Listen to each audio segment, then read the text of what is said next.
Buat teman-temanku yang baru gabung, bisa cek di playlist untuk urutan videonya, dan bisa juga cek di playlist untuk judul barunya. Bab 291, menjadikan seluruh sekte sebagai musuh. Bahkan sekarang, kamu masih penuh dengan dirimu sendiri, kata Tuan Awan Besar dengan dingin. Pernahkah Anda memperhatikan bahwa Sekte Nebula telah mengalami kemunduran selama beberapa dekade terakhir? Dibandingkan dengan Sekte Tebing Pedang, Sekte Nebula bahkan bukan Sekte kelas 2. Tapi kamu masih hidup dalam mimpi menjadi klan nomor 1 di punggung selatan. Anda bahkan tidak membuka mata untuk melihat dunia di depan Anda. Langit sudah lama berubah. Batu mistik emas tidak melihatnya secara langsung dan hidup dalam mimpinya. Omong kosong. Sekte Nebula saya dipenuhi dengan orang-orang berbakat, terutama murid saya, Yan Nangui. Dia awalnya memiliki kesempatan untuk memasuki Tanah Suci, tetapi pada akhirnya, dia dibunuh oleh Xia Qingchen. Kemerosotan Sekte Nebula tidak bisa dihindari. Itu bukan buatan manusia. Itu tidak ada hubungannya denganku. Petik 2. Bahkan pada saat ini, batu mistik emas masih belum mengenali dirinya sendiri. Apakah dia tidak tahu bagaimana kekuatan Yan Nangui meningkat?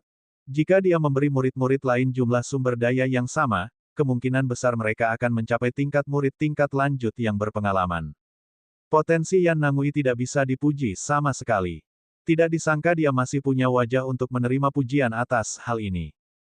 Tuan Awan Agung benar-benar kecewa, serangga musim panas tidak bisa diucapkan dengan kata-kata es. Orang yang berpikiran pendek seperti Anda yang tidak memiliki kesadaran diri tidak bisa dibiarkan tinggal di sekte ini. Matanya dipenuhi dengan niat membunuh. Kekuatan posisi bintang tengah di tubuhnya tiba-tiba berfluktuasi. Hari ini, saya akan mengorbankan diri saya untuk melenyapkan kejahatan di Sekte Nebula.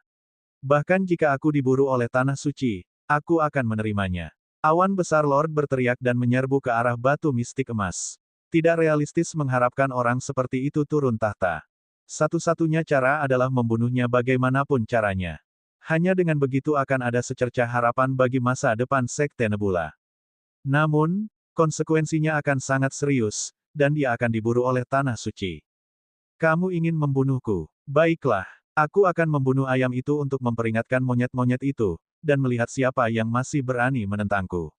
Aura Jin Xuanxi meledak saat dia membalas. Namun, Master Bintang hebat juga ikut bergabung. Aku juga akan menyerahkan tulang lamaku dan menyingkirkan momok bagi sekte ini. Kekuatan Dewa Bintang Besar dan Dewa Awan Besar mungkin sedikit lebih rendah daripada batu mistis emas, tapi orang bisa membayangkan kekuatan mereka ketika mereka bergabung. Tekanan pada batu mistik emas tiba-tiba meningkat. Tapi Yiran tidak takut. Satu orang berurusan dengan dua orang sudah lebih dari cukup. Kalian berdua adalah pengkhianat. Hari ini, aku akan mewakili Sekte Nebula untuk menghancurkanmu. Namun, yang membuat kelopak matanya berkedut adalah para Master Puncak yang tersisa juga ikut serta dalam pembunuhan itu. Pada saat yang sama, para murid di bawah panggung bergegas satu demi satu, mengertakkan gigi dan berteriak dengan marah, singkirkan kejahatan untuk sekte ini. Membunuh.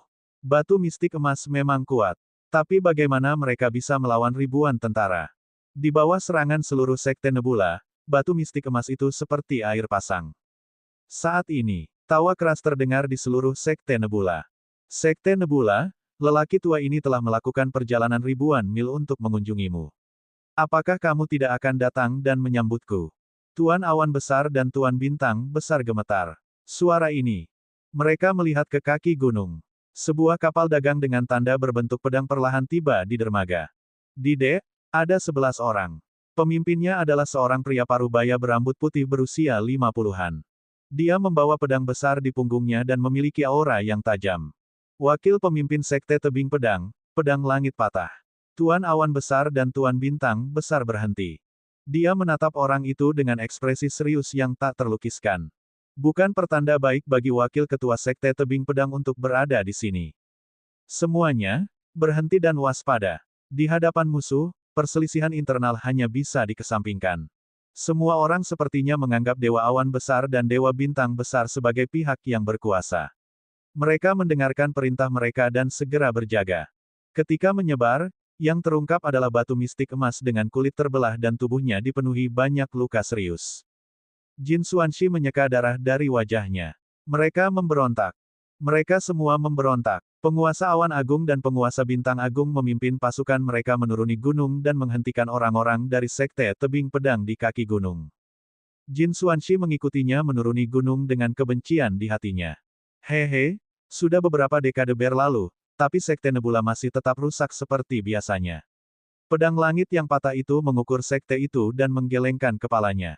Berbeda dengan sekte tebing pedang yang berkembang pesat, sekte Nebula tetap tidak berubah. Apakah murid-murid di cabangku dibutakan oleh keserakahan? Saya sebenarnya tertipu untuk datang ke tempat seperti itu, kata pedang langit yang patah dengan lembut. Setelah mendengar ini, hati Master Bintang Agung dan Master Awan Agung tenggelam. Niat sekte tebing pedang sudah jelas. Pembalasan dendam. Zhou Tianba, datang dan sapa pemimpin sektemu. Seorang pria muda dengan anggota tubuh pendek berteriak dengan dingin dari balik pedang langit yang patah. Di antara para murid, Zhou Tianba menahan diri dan berjalan keluar dengan hati nurani yang bersalah, sambil membungkuk sedikit. Wakil pemimpin Sekte Duan, kakak senior Lan Zankong. Pemuda berkaki pendek itu adalah Lan Zikong. Kamu sudah muak dengan Sekte Nebula. Mengapa kamu tidak membawa murid-murid itu kembali? Aura pembunuh berkumpul di alisnya. Begitu dia mengatakan itu, wajah semua orang menjadi jelek. Jika dia mengembalikannya, apa yang akan terjadi pada wajah Sekte Nebula? Sekte Tebing Pedang, ini bukan tempat bagimu untuk bersikap kurang ajar, kata Tuan Awan Besar dengan dingin. Jika kami terus bersikap kurang ajar, bagaimana kami bisa kurang ajar seperti kalian yang secara terang-terangan merebut murid kami? Duan Tianren berkata dengan acuh tak acuh. Jika Anda tidak memberi kami penjelasan hari ini, jangan salahkan saya karena meminta izin dari Tanah Suci untuk menyatakan perang terhadap Sekte Nebula. Perang terakhir antara kedua sekte telah terjadi ratusan tahun yang lalu. Dalam pertempuran itu, Sekte Nebula dikalahkan sepenuhnya. Banyak pembangkit tenaga listrik telah jatuh, dan vitalitas mereka telah rusak parah sampai sekarang. Wajah Dewa Awan Besar dan Dewa Bintang Agung segera berubah serius. Jin Xuanxi berkata dengan penuh kebencian, sudah kubilang. Pria sia itu adalah bencana. Anda tidak percaya padaku. Sekarang apa? Petik 2. Diam. Tuan Awan Besar dan Tuan Bintang Besar berteriak serempak. Di hadapan musuh, bagaimana dia bisa mengucapkan kata-kata seperti itu untuk mendongkrak moral musuh dan menurunkan gengsinya sendiri? Master Bintang Besar itu melirik ke arah batu mistik emas dan kemudian ke pedang pemecah langit. Dia mengambil satu langkah ke depan dan mengetuk tanah dengan tongkatnya. Jika Anda ingin berperang, Anda pasti sudah memulai perang sejak lama. Mengapa Anda, wakil pemimpin sekte, datang ke sini secara pribadi? Katakan padaku, apa yang kamu lakukan di sini? Penguasa bintang besar itu berpengalaman dan melihatnya dengan lebih teliti. Ini sangat sederhana. Kembalikan orang-orangku kepadaku. Pedang langit yang patah itu terkekeh. Tidak ada ruang untuk berdiskusi. Sikap sang bintang besar Lord tegas. Jadi, saya telah memutuskan untuk mengadakan kompetisi yang adil. Saya ingin membiarkan para murid yang telah tertipu melihat perbedaan antara Sekte Nebula dan Sekte Tebing Pedang. Kata pedang langit yang patah. Maaf, tapi kami tidak harus menerima tantangan ini, kata Master Bintang hebat itu dengan suara yang dalam. Karena begitu mereka menerima tantangan tersebut, Sekte Nebula pasti akan kalah. Jika kamu menang, aku akan memberikan 10 murid ini ke Sekte Nebula. Duan Tianren tertawa. Master Bintang yang hebat melihatnya dan tidak bisa menahan diri untuk tidak tergoda.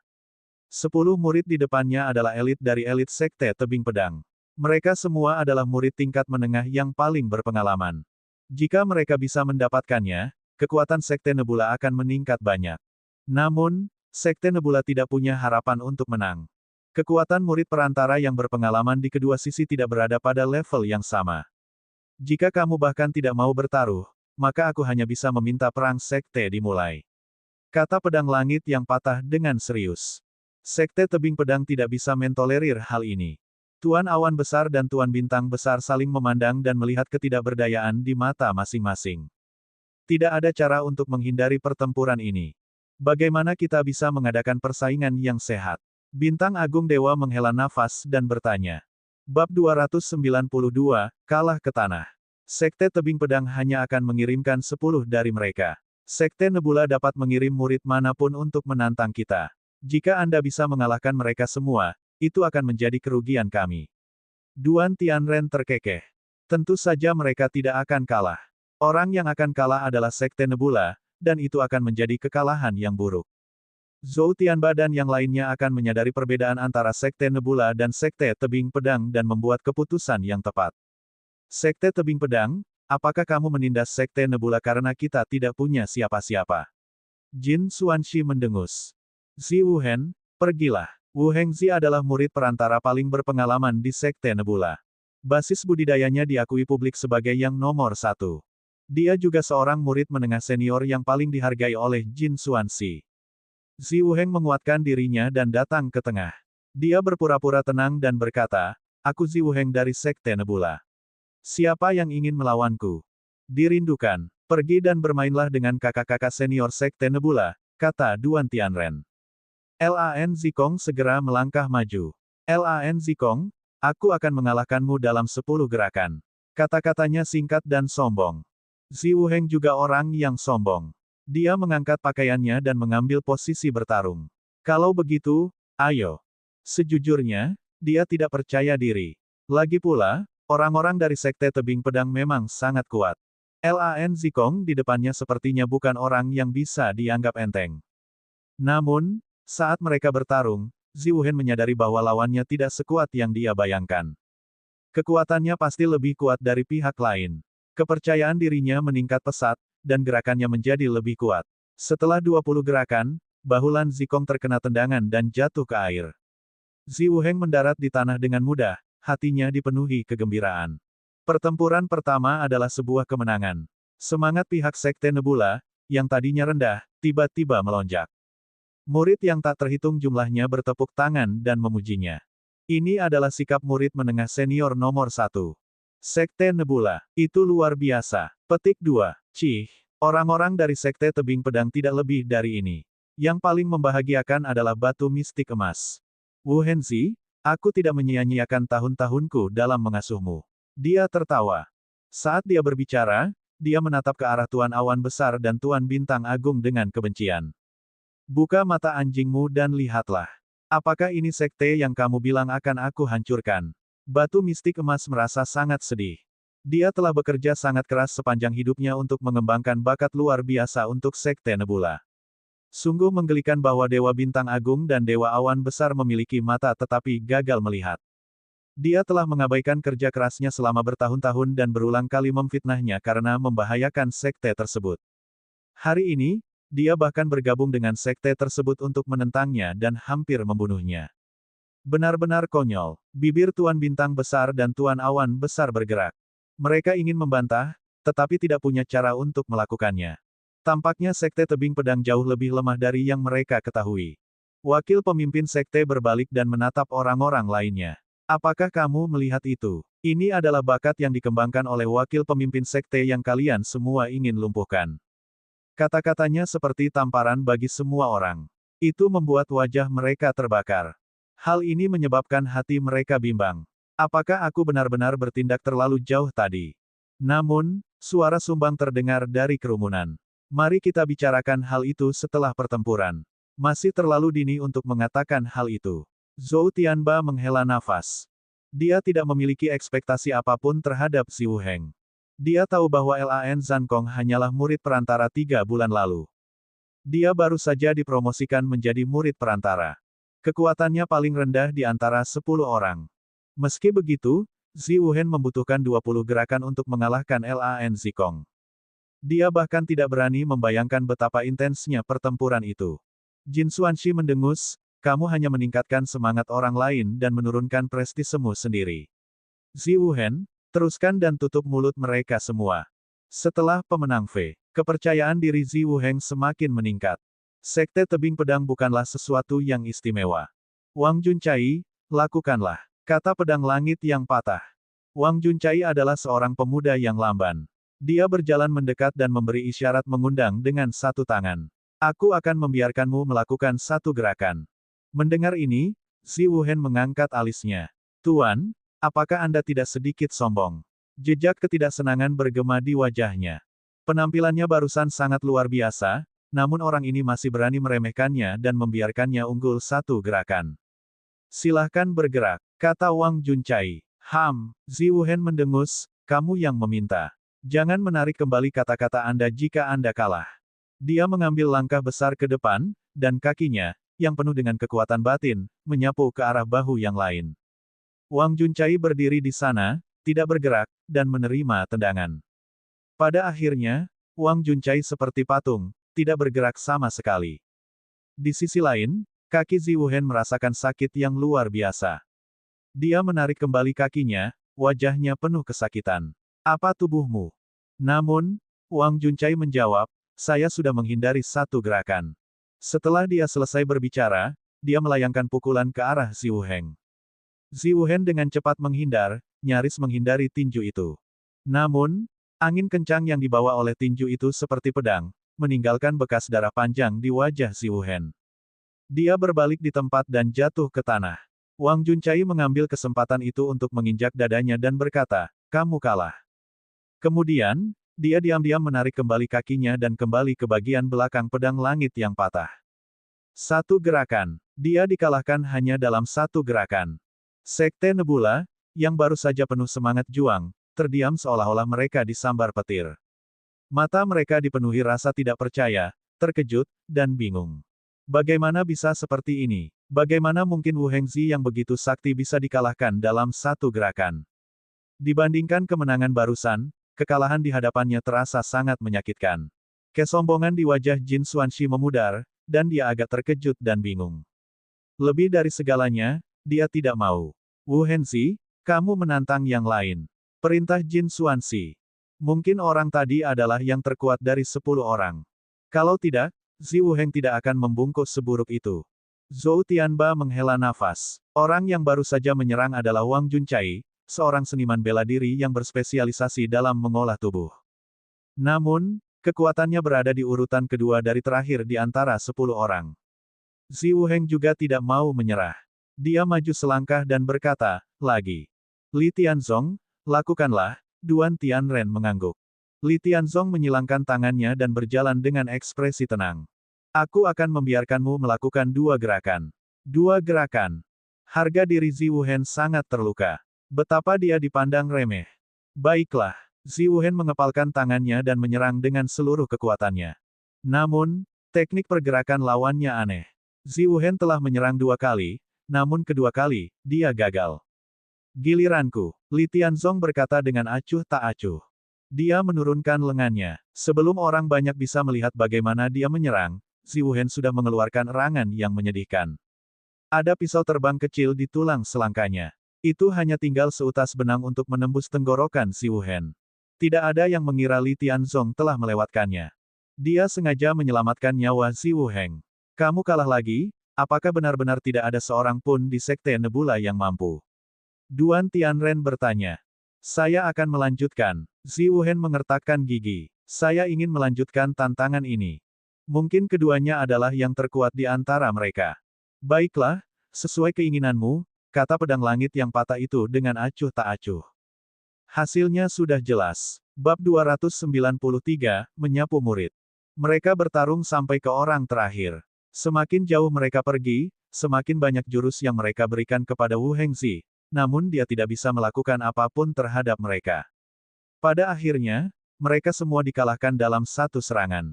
9 kekalahan berturut-turut. Wajah Ziwuhen pucat dan dia terbaring lemas di tanah. Keyakinannya mengalami pukulan telak. Semangat Sekte Nebula telah turun ke titik beku. Mereka hanya akan mengetahui perbedaan antara Sekte Nebula dan Sekte Tebing Pedang setelah kompetisi. Keduanya sama sekali tidak berada pada level yang sama. Di depan Sekte Tebing Pedang, Sekte Nebula bahkan bukan Sekte kelas 2. Paling-paling, itu hanya bisa dianggap sebagai Sekte kelas 3. Kerumunan itu terdiam. Mereka merasakan hawa dingin di hati mereka, dan mereka semua merasakan penghinaan dan kejatuhan yang tak terlupakan. Sekte Nebula terlalu lemah. Sekte Tebing Pedang adalah penguasa Lingnan yang sebenarnya. Sekte Nebula bahkan tidak layak membawa sepatunya. Wajah Jin Xuanxi berubah menjadi hijau dan merah, seolah dia telah ditampar berkali-kali. Inilah murid yang sangat dia banggakan. Ini adalah favorit surga teratas yang telah dia kembangkan. Di depan Sekte Tebing Pedang, mereka bahkan tidak bisa menahan satu pukulan pun. Ini tidak ada hubungannya denganku. Itu kesalahan muridmu. Apa yang bisa saya lakukan? Namun, dia masih berdalih. Dia tidak akan pernah mengakui bahwa kemunduran Sekte Nebula ada hubungannya dengan dia. Tuan Awan Besar dan Tuan Bintang Agung sedang tidak ingin menyalahkannya. Hari ini adalah hari tergelap bagi mereka dan Sekte Nebula. Justru sebaliknya, Sekte Tebing Pedang merasa nyaman. Duan Tianren menggoyangkan lengan bajunya dan terkekeh, Zhou Tianba, dan 100 muridmu, aku akan memberimu kesempatan lagi untuk memilih. Setelah melihat perbedaan antara kedua belah pihak, 100 murid, kecuali Zhou Tianba, sudah terguncang. Sekte Nebula terlalu mengecewakan. Suara mendesing. Lebih dari 100 murid melemparkan token identitas mereka dan berada di belakang pedang langit yang rusak. Duan Tianren tersenyum dan mengelus jenggotnya, hehe, apa gunanya merekrut murid jika kamu tidak memiliki kekuatan? Kami tidak bisa menyimpannya. Lan Zikons dan murid lainnya tertawa terbahak-bahak. Sekte Nebula adalah lelucon. Sekte Tebing Pedangku sebenarnya sama terkenalnya dengan sekte semacam itu. Sungguh suatu penghinaan terhadap sekte kami. Haha, Duan Tianren tertawa dan menangkupkan tinjunya. Saya tidak akan mengganggu kesenangan semua orang. Selamat tinggal. Sekte Tebing Pedang kembali dengan kepuasan. Dengan momentum guntur dan angin, dia menghancurkan prestise Sekte Nebula dan bahkan mengambil kembali murid-muridnya yang telah hilang. Setelah hari ini, reputasi Sekte Nebula akan hancur total dan mereka akan menjadi bahan tertawaan dunia. Berdesir. Namun, ketika mereka berbalik dan bersiap untuk naik ke kapal, dia menemukan bahwa di tepi dermaga, seorang pemuda muncul entah dari mana, memegang sapu dan sedang fokus menyapu lantai. Semua orang mengabaikannya dan berjalan melewatinya. Dia hanyalah seorang murid kecil yang sedang menyapu lantai. Namun jalannya agak sempit. Ketika warna biru meleset, dia mengulurkan kakinya dan menendang pihak lain. Dasar orang buta, beri jalan. Namun, murid penyapu itu dengan santai memblokir tendangan itu dengan sapunya. Ekspresinya tenang, dan dia berkata tanpa keterkejutan, mengapa menyakiti orang tanpa alasan. Lan Zikong terkejut. Meskipun tendangannya itu biasa saja, itu bukanlah sesuatu yang bisa diterima begitu saja oleh seorang murid muda. Kamu punya beberapa keterampilan. Bagaimana dengan ini? Kaki Lan Zongkong mengerahkan kekuatan dan menendang ke bawah dengan kejam. Di bawah kekuatan yang luar biasa, mereka yang memiliki tingkat kultivasi yang sama dengannya terpaksa mundur.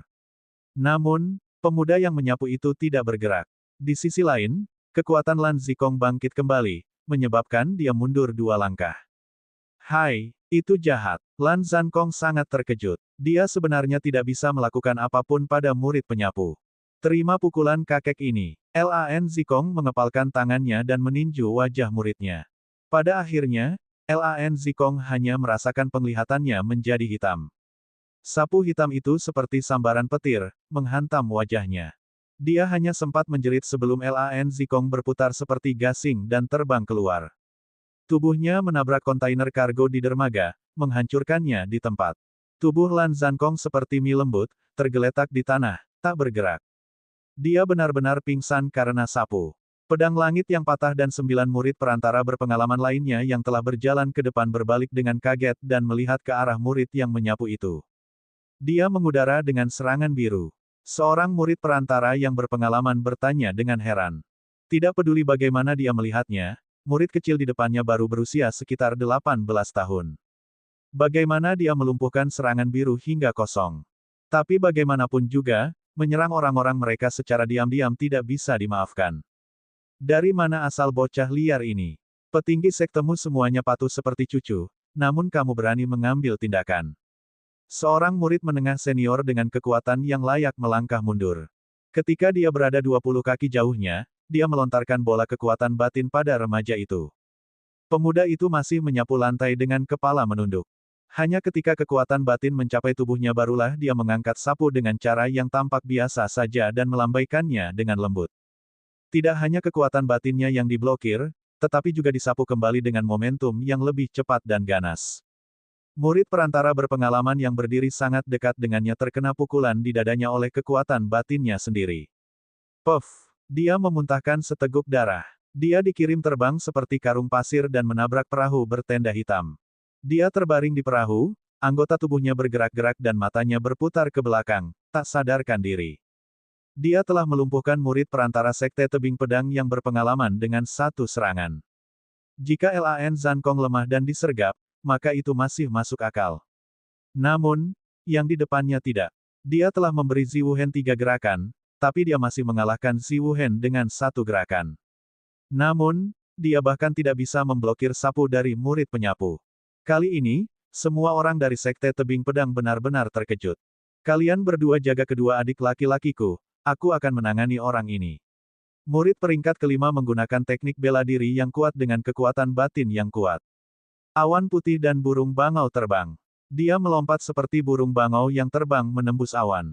Dia menyatukan kedua telapak tangannya dan mematuk seperti paruh burung bangau. Pemuda yang sedang menyapu lantai itu bahkan tidak melihat dan hanya menyapu lantai dengan ringan.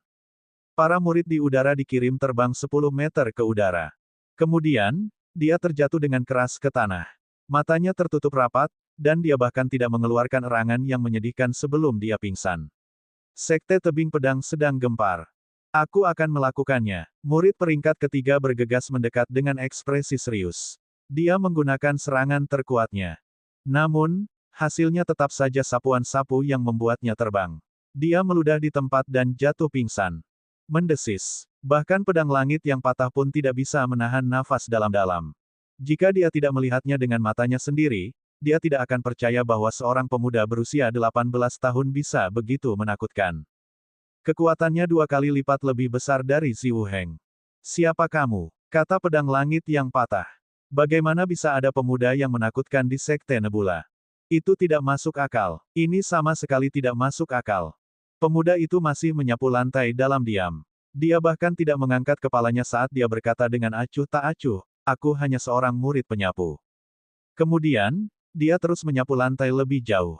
Kamu ingin pergi setelah memukuli seseorang. Mata murid pertama dan kedua dipenuhi dengan niat membunuh. Keduanya memilih menyerang di saat bersamaan. Namun, ia baru mencapai jarak 3 meter dari remaja yang menyapu itu. Kekuatan aneh dan tak terlihat mencengkeram leher mereka dan mengangkat mereka ke udara. Bab 294, Pengkhianatan Gila. Kemudian, benda itu terbanting ke tanah. Bang-bang. Dengan 2 dentuman keras, kepala kedua pria itu patah dan berdarah, dan mereka langsung pingsan di tempat. Pada titik ini, semua elit Sekte Tebing Pedang yang menyerang telah pingsan. Dan, tanpa kecuali, itu semua hanya dalam 1 gerakan. Murid Duan Tianren menyusut. Tidak apa-apa jika itu adalah murid lainnya, tetapi murid pertama adalah murid yang menjadi fokus Sekte Tebing Pedang. Namun, dia bahkan tidak tahu bagaimana pihak lain menyerang dan pingsan dalam 1 pukulan. Siapa kamu? Rambut dan janggut pedang langit yang patah semuanya berdiri saat dia mencaci maki. Ada sedikit ketakutan dan kekhawatiran dalam kata-katanya. Bocah penyapu itu bahkan tidak menoleh dan berkata dengan enteng, dia hanyalah murid penyapu tanpa nama. Pedang langit yang patah tidak dapat menerima jawaban ini. Para elit Sekte Tebing Pedang semuanya dikalahkan oleh Sekte Nebula. Saat ini, Zhou Tianba maju selangkah dan berkata dengan hormat, kakak senior Nia. Orang yang menyerang tentu saja adalah Xia Qingchen. Ketika dia mendengar bahwa Sekte Tebing Pedang datang untuk memprovokasi dia, dan bahwa masalah ini terkait dengan dia menculik murid Sekte Tebing Pedang, dia secara alami tidak bisa berdiam diri dan tidak melakukan apapun. Nia senior, mungkinkah kamu dipanggil Xia Qingchen? Tatapan pedang langit yang patah itu mengancam. Zheng Lan mengatakan bahwa itu adalah seorang murid bernama Xia Qingchen yang telah menculik Zhou Tianba dan semua murid lainnya. Xia Qingchen menoleh. Dia berbicara dengan tenang, kekuatan elit Sekte Tebing Pedang masih perlu ditingkatkan. Wakil pemimpin Sekte Duan, bawa mereka kembali dan rawat mereka dengan baik. Itu benar-benar dia. Kekuatan batin di tubuh Duan Tianren melonjak, dan niat membunuhnya sangat mengejutkan. Niat membunuhnya bukan karena dia merasa kekalahan Xia Qingchen atas Lan Zikong dan murid lainnya tidak sedap dipandang. Sebaliknya, dia merasakan ancaman yang besar. Dia adalah monster berusia 18 tahun yang telah menghancurkan murid tingkat menengah senior Sekte Tebing Pedang. Bagaimana dia bisa dibiarkan terus berkembang di Sekte Nebula? Penguasa awan agung dan penguasa bintang agung dapat merasakan niat membunuh dari pedang langit yang patah tersebut. Mereka bergerak cepat dan melindunginya di belakang mereka. Duan, ini bukan tempat bagimu untuk bersikap kurang ajar. Banyak guru puncak dan tetua bergegas mendekat, mata mereka dipenuhi permusuhan. Tentu saja, suasana hati mereka sangat gembira dan belum pernah terjadi sebelumnya. Sekte Nebula sebenarnya memiliki kejeniusan yang tiada taranya. Di hari-hari tergelap Sekte Nebula, pada saat mereka merasa paling terhina, Xia Qingchen memegang sapu di tangannya dan menyapu semua jenius dari musuh. Pada saat ini, seluruh sekte sangat bersemangat. Xia Qingchen adalah Sekte Naga Nebula sejati yang tak tertandingi. Eksistensi mengerikan yang tidak muncul selama bertahun-tahun. Pada saat ini, Xia Qingchen telah menjadi kebanggaan di hati mereka, kemuliaan terbesar di hati mereka. Siapapun yang berani menyakitinya akan menjadi musuh Sekte Nebula. Pedang langit yang patah itu menatap ke arah pembangkit tenaga listrik di hadapannya dengan ekspresi muram. Dia mengepalkan tangannya, sangat tidak mau menerima ini. Jika Xia Qingchen tidak mati, dia pasti akan menjadi ancaman besar bagi Sekte Tebing Pedang di masa depan. Namun, pihak lain memiliki keunggulan dalam hal jumlah. Jika mereka benar-benar bertengkar, dia hanya akan mencari masalah. Saat dia hendak menyerah, di sisi Sekte Nebula, Jin Xuanxi menatap ke belakang Xia Qingchen. Keraguan-raguan, dan perjuangan melintas di matanya. Pada akhirnya, itu berubah menjadi gelombang kebencian yang kental. Lagi pula Sekte Nebula tidak punya tempat untuknya. Setelah pedang pemecah langit itu pergi, orang-orang dari Sekte Nebula akan mengejarnya dan melenyapkannya. Jika itu masalahnya, mengapa tidak membelot dan bergabung dengan Sekte Tebing Pedang? Tidak hanya itu, dia bahkan bisa mengambil kesempatan untuk membunuh Xia Qingchen dan membalas dendam pada putranya. Ketika dia memikirkan hal ini, dia tiba-tiba bergegas ke belakang Xia Qingchen dan melancarkan serangan fatal pada titik vital hati Xia Qingchen. Serangan ini cukup untuk menembus jantung Xia Qingchen. Namun, Dewa Awan Besar telah memperhatikan batu mistik emas itu. Merasakan perubahan arus udara, dia tertawa dingin, "Aku tahu kamu akan melakukan ini, anjing." Dia berbalik dan bertemu dengan telapak batu mistik emas. Berderak. Dalam pertarungan 1 lawan 1, dia secara alami bukan tandingan batu mistik emas dan terpaksa mundur. Jin Xuanxi memanfaatkan kesempatan itu dan meraung, "Pedang langit yang patah, aku serahkan keduanya padamu. Aku akan membunuh orang ini untukmu." Perubahan mendadak itu membuat pedang langit yang patah itu lengah. Tapi sekarang setelah seseorang menyingkirkan Xia Qingchen demi dia, pedang langit yang patah secara alami merasa bahagia. Dia segera melangkah maju dan menggunakan teknik bela diri yang aneh untuk menjerat penguasa awan agung dan penguasa bintang agung pada saat yang bersamaan. Dua yang terakhir meraung ke arah batu mistis emas dengan sekuat tenaga, 01D. Jangan berani-berani. Pada saat ini, yang mereka inginkan hanyalah menguliti batu mistik emas dan memakannya. Xia Qingchen adalah satu-satunya kebanggaan Sekte Nebula. Dia sebenarnya akan dibunuh oleh benda tua ini. Namun, pedang langit yang patah melihat peluang dan menjerat mereka berdua, sehingga mereka tidak memiliki kesempatan untuk membantu. Dia hanya bisa menyaksikan tanpa daya saat batu mistis emas itu tertawa jahat saat menyerang ke arah Xia Qingchen. Namun, sebaliknya, Xia Qingchen sangat tenang. Ada rasa dingin yang tak terlukiskan di matanya.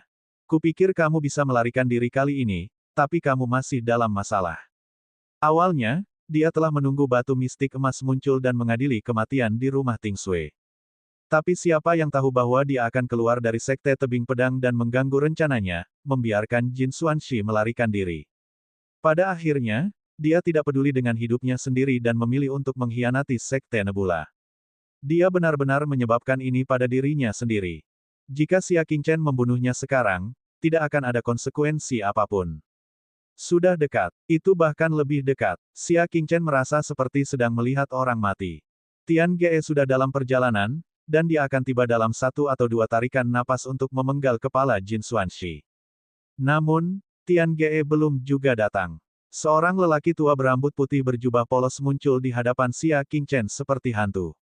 Serangan pasti mematikan dari batu mistis emas itu mendarat 3 inci dari tubuh lelaki tua itu, namun seolah-olah ia terjatuh ke dalam rawa. Dia tidak bisa lagi maju 1 inci pun. Jin Xuanxi mendongak dan sangat ketakutan. Dia berteriak, "Pemimpin sekte."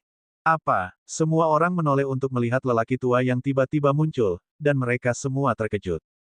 Sebagian besar murid tidak mengenalnya. Namun, Master Puncak yang lebih tua segera berlutut dengan gembira. "Kami memberi hormat kepada pemimpin sekte." Ribuan orang berlutut untuk memberikan penghormatan.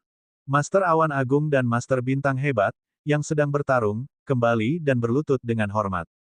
Hanya tersisa 4 orang yang berdiri. Master Sekte, batu mistik emas, Xia Qingchen, dan pedang pemecah langit.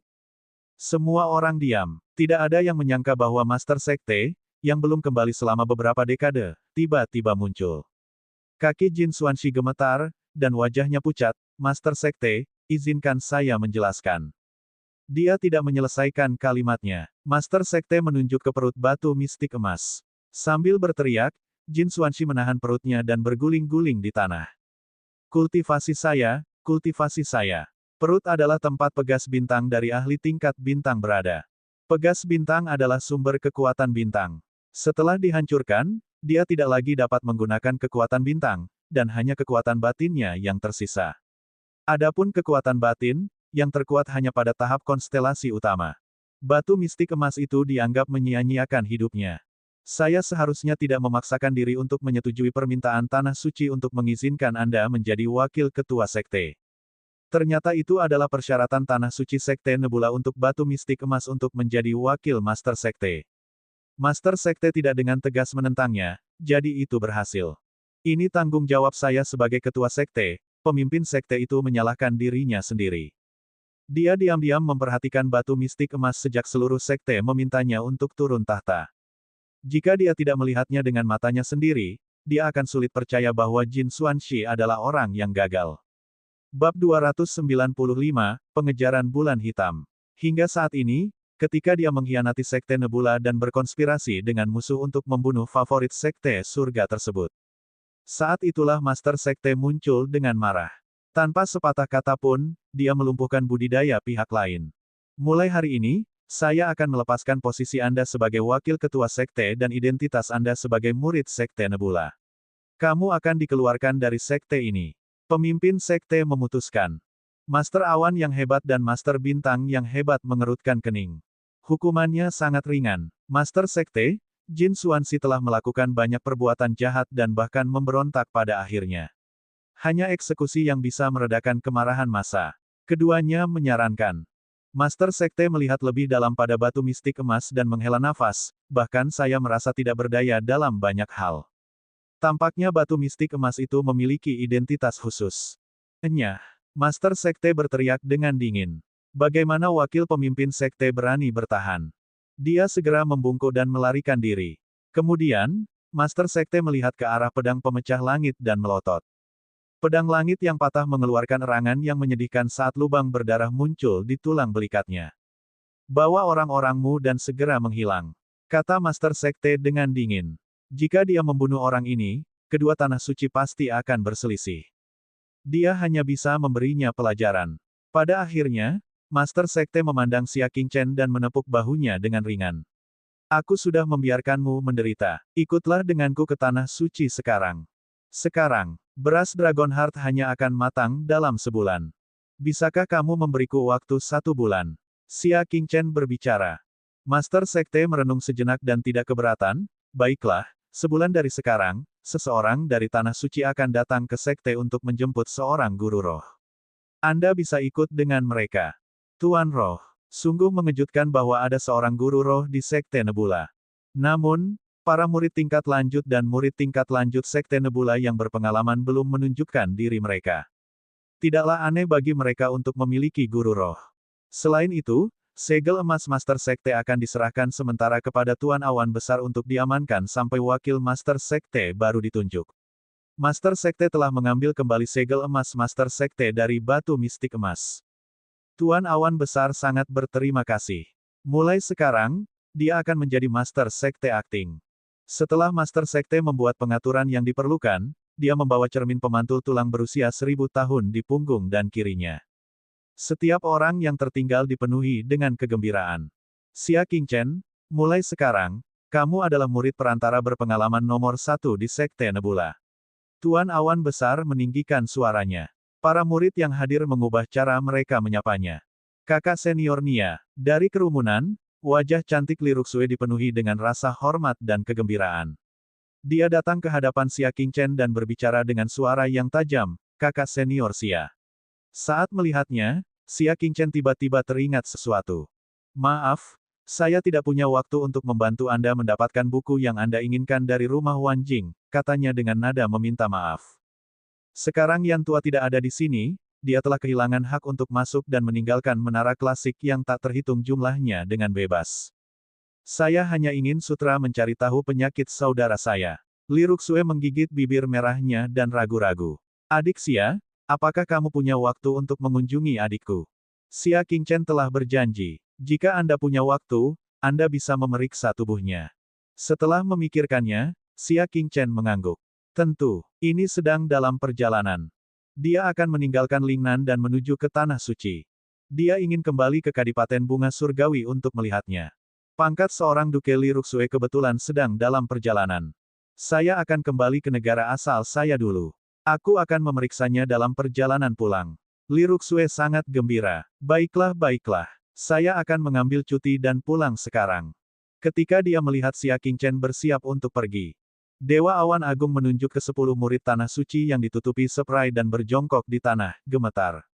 Bisakah mereka dibebaskan? Kata Tuan Awan Besar dengan nada bernegosiasi. Xia Qingchen mengangguk dan berkata kepada 10 dari mereka, saya harap Anda akan mengingat pelajaran ini. Jika Anda menerobos masuk ke rumah seseorang dan mencuri barang-barangnya lagi, Anda mungkin tidak akan diarak di depan umum. 10 murid Tanah Suci merasa bersalah. Itu Ziwu Heng. Teriak kakak senior Tanah Suci, dia mengatakan bahwa menara pendengaran salju adalah tempat tanpa pemilik. Kita bisa masuk dan istirahat. Ziwu Hen. Xia Qingchen menganggapnya aneh. Mengapa sekelompok orang itu menerobos masuk ke kediaman kelas superior? Ternyata ada seseorang di belakang layar. Di sampingnya, wajah Ziwu Heng berubah jelek. Dia mengungkapkan ekspresi rendah hati dan buru-buru datang ke hadapan Xia Qingchen. Dia membungkuk dan meminta maaf, saudara muda Xia, saya tidak tahu bahwa rumah Ting Sui adalah milik Anda. Saya minta maaf. Saat ini, Xia Qingchen seperti matahari di langit, dan dia tidak mampu menyinggung perasaannya. Dia hanya bisa berpura-pura menjadi cucu. Dia akan aman setelah mencapai Tanah Suci. Mata Xia Qingchen menyipit. Anda tidak tahu, apakah dia melakukannya dengan sengaja. Penjahat-jahat seperti ini adalah yang paling penuh kebencian. Berdalih, Xia Qingchen meninju dadanya, bersiap memberinya pelajaran. Namun, saat tinjunya mendarat di dada pihak lain, itu benar-benar menyentuh logam keras. Apakah itu tanda identitas? Namun tanda identitas Sekte Nebula biasanya digantung di pinggang atau di lengan. Siapa yang akan menyembunyikannya di dekat tubuh mereka? Mata Xia Qingchen berkedip. Dia menggunakan tinjunya sebagai cakar dan merobek pakaian di dada pihak lain, mengeluarkan potongan logam yang tersembunyi di dekat tubuhnya. Dia membuka telapak tangannya dan melihat bahwa itu adalah tanda logam berbentuk tengkorak hitam. Pengguna neraka Dark Moon, Master Bintang Hebat mengenalinya pada pandangan pertama dan terkejut. Bagaimana Ziwu Hen bisa mendapatkan medali neraka bulan gelap? Tanpa keraguan, dia berasal dari bulan gelap. Ziwu Hen tidak menyangka identitasnya akan terungkap. Jantungnya berdebar kencang, dan tanpa sepatah kata pun, dia berbalik dan melompat ke sungai. Namun, dia diseret kembali oleh Master Bintang Hebat di tengah jalan. Aku tidak menyangka selain bintang jatuh yang lebih tua, masih ada ikan sepertimu yang lolos dari jaring. Wajah Master Bintang Hebat itu menjadi dingin. Ziwu Hen putus asa, mengetahui bahwa tidak ada kemungkinan untuk bertahan hidup, rasa tekad muncul di hatinya. Xia, jangan terlalu cepat senang. Ziwu Hen menatap Xia Qingchen dengan kebencian. Iblis wanita bermata ungu telah tiba di punggung bukit langit bulan. Kamu telah membunuh 3 hantu Arhat dan dia telah memperhatikanmu. Hari-hari baikmu akan segera berakhir. Setelah dia selesai berbicara, pipinya menggeliat, dan kepalanya menjadi lembut seperti kapas. Master Bintang Hebat segera memeriksa dan tidak menemukan aura. Ada racun di giginya. Master Bintang Hebat mengutuk kesialannya. Dia ingin mendapatkan informasi darinya.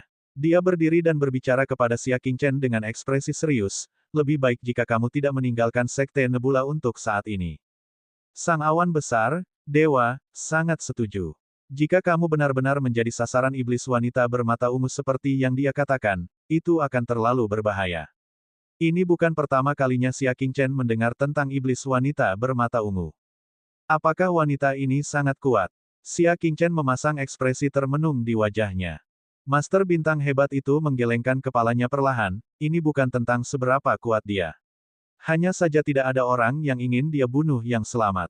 Jika dia ingin membunuh seseorang di depan umum, dia akan mengirimkan undangan hitam, yang disebut perintah bulan hitam. Siapapun yang menerima perintah bulan hitam akan mati dalam waktu 3 bulan, bahkan pembangkit tenaga listrik tingkat bintang. Pernah ada pembangkit tenaga listrik tingkat bintang dari salah satu dari 8 negeri suci yang telah menerima perintah bulan hitam. Sebulan kemudian, dia ditemukan di tumpukan rumput. Dari kelihatannya lukanya, seseorang telah menggorok lehernya dengan pedang. Mata sang master bintang besar dipenuhi ketakutan. Meskipun kamu belum menerima perintah bulan hitam, kemungkinan besar kamu sudah muncul di hadapan wanita ini. Bab 296 Perubahan mendadak dalam Sensiu. Perintah bulan hitam. Jimat yang bahkan bisa membunuh pembangkit tenaga astral besar. Menarik. Xia Qingchen merasa sedikit tertarik pada permaisuri bulan kegelapan yang belum pernah dia temui sebelumnya. Tidak banyak rasa takut dalam ekspresinya. Tidak apa-apa, aku punya caraku sendiri untuk menghadapinya. Xia Qingchen berbicara. Belum lagi pesanan bulan hitam belum terkirim. Lalu bagaimana jika itu dikirim? Siapa yang akan mati di tangan siapa yang masih belum diketahui? Graji, Lian Xing, kalian berdua jaga gerbangnya.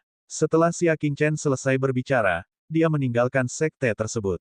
Ketika dia jauh dari sekte tersebut, dia bersiul dan memanggil tombak surgawi itu. Dia mengendarainya dan langsung menuju kota Cloud yang anggun. Dengan kecepatan terbang posisi bintang besar Tian Ge. Mereka tiba dengan sukses hanya dalam 2 hari. Kamu menunggu di luar kota. Xia Qingchen berbicara. Tian Ge mengangguk dan mencari tempat untuk tidur. Adapun Xia Qingchen, dia sendirian, menginjak perahu kecil dan melawan sungai. Saat dia menatap pemandangan yang sudah dikenalnya di sepanjang sungai dan bangunan-bangunan yang sudah dikenalnya, Xia Qingchen mau tidak mau merasakan keakraban. Yang disebut perasaan dekat dengan rumah malah semakin penakut, dan dia tidak berani bertanya kepada orang yang datang. Dia memiliki sedikit harapan. Setahun berlalu. Bagaimana dengan budidaya ayahnya? Bagaimana dengan bibi dan sepupunya yang telah kembali ke kota Cloud yang sepi? Ada juga Zhen Zilan dari Aula Surgawi. Apakah gadis yang memanggilnya saudara Qingchen itu masih baik-baik saja? Ada juga Master Pavilion Bela Diri, Shen Chongshan, dan guru kelas D, Qin Lin. Apakah mereka baik-baik saja? Banyak wajah familiar muncul di benak Xia Qingchen. Ketika perahu kecil melewati kediaman abadi, Xia Qingchen sedikit terkejut. Kediaman surgawi yang menghabiskan puluhan ribu emas sehari sebenarnya telah ditutup. Pejalan kaki di jalanan jelas jauh lebih sedikit, dan mereka semua sedang terburu-buru. Lone Cloud City, yang tidak dianggap makmur, memiliki perasaan yang sunyi. Apa yang telah terjadi? Dia memiliki firasat buruk di hatinya. Dia segera tiba di Xia Manor bagian selatan. Namun, gerbang utama Xia Manor bagian selatan hancur dan istananya berantakan. Beberapa pengemis sedang menjarah barang-barang berharga di dalamnya. Jantungnya berdetak kencang, dan dia menangkap seorang pengemis. Ada apa dengan Xia Manor bagian selatan? Pengemis itu terkejut dan tergagap, mereka telah digerebek. Penggeledahan. Siapa yang menyalin ini? Dengan adanya Master Pavilion Bela Diri, siapa yang berani menyentuh keluarga Xia? Tuhan, kuil. Di kota Cloud yang sepi, satu-satunya kekuatan yang bisa dibandingkan dengan Pavilion Bela Diri adalah kuil. Namun, kuil dan Xia Manor memiliki hubungan dekat, jadi mengapa mereka menyerang Xia Manor?